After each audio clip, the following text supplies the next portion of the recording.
മാവിൻ്റെ മഹത്വം. പണ്ട് ദേവദത്തൻ എന്നൊരു ശില്പി ഉണ്ടായിരുന്നു. ഒരു ദിവസം അയാൾക്ക് തോന്നി, ഇതുവരെ ആരും ഉണ്ടാക്കാത്ത വിധം ഒരു ശില്പം ഉണ്ടാക്കണം.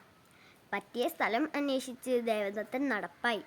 ഒരു പുഴക്കരികിൽ വിശാലമായ പുൽമൈതാനവും കുറച്ചകലെയായി ചെറിയൊരു കുന്നുമുള്ള മനോഹരമായ സ്ഥലം അയാൾ കണ്ടെത്തി.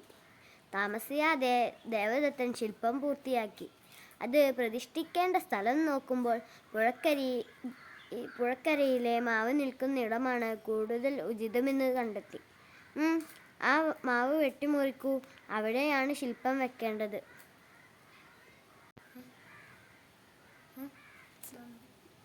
ദേവദത്തൻ കയ്യാളുകളോട് ഗമയിൽ പറഞ്ഞു. അപ്പോൾ കുറച്ചകലെ കിളച്ചുകൊണ്ടിരിക്കുകയായിരുന്ന ഒരു കൃഷിക്കാരൻ ദേവദത്തൻ്റെ അരികിലെത്തി മാവ് മുറിക്കരുതെന്ന് വിനയത്തോടെ പറഞ്ഞു. ദേവദത്തൻ അഹങ്കാരത്തോടെ ചോദിച്ചു, അതു പറയാൻ തനിക്കെന്താ അവകാശം? കൃഷിക്കാരൻ താഴ്മയോടെ പറഞ്ഞു, ഈ പുഴ നോക്കൂ, ഇവിടെ വളരെയേറെ പേർ കുളിക്കുന്നു. ക്ഷീണമുള്ളവർ ഈ മാവിൻ ചുവട്ടിലെ പുല്ലിലിരുന്ന് വിശ്രമിക്കുന്നു. മാവിൻ്റെ തണൽ എന്തൊരു അനുഗ്രഹമാണ്. മാമ്പഴക്കാലത്ത് മാവിലുണ്ടാകുന്ന മാമ്പഴം യാത്രക്കാർക്ക് ഉപകാരമാകുന്നു. വെറും ഒരു ശില്പത്തിന് വേണ്ടി മാവ് മുറിക്കരുത്. തനിക്കറിയാമോ, ലോകത്തെ ഏറ്റവും വലിയ ഒരു ശില്പമാണിവിടെ സ്ഥാപിക്കാൻ പോകുന്നത്. ദേവദത്തൻ ഗർവ്വോടെ പറഞ്ഞു.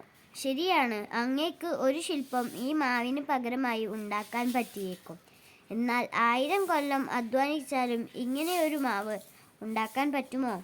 മാവിൻ്റെ ഒരില ഉണ്ടാക്കാനാവുമോ?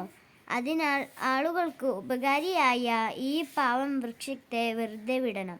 കൃഷിക്കാരൻ്റെ വാക്കുകൾ ദേവദത്തനെ ചിന്താകുലനാക്കി. താനുണ്ടാക്കുന്ന യാതൊരു പ്രയോജനവും ചെയ്യാത്ത ശില്പത്തേക്കാൾ എന്തുകൊണ്ടും നല്ലത് ഉപകാരിയായ മാവ് തന്നെ എന്ന് ദേവദത്തന് ബോധ്യമായി.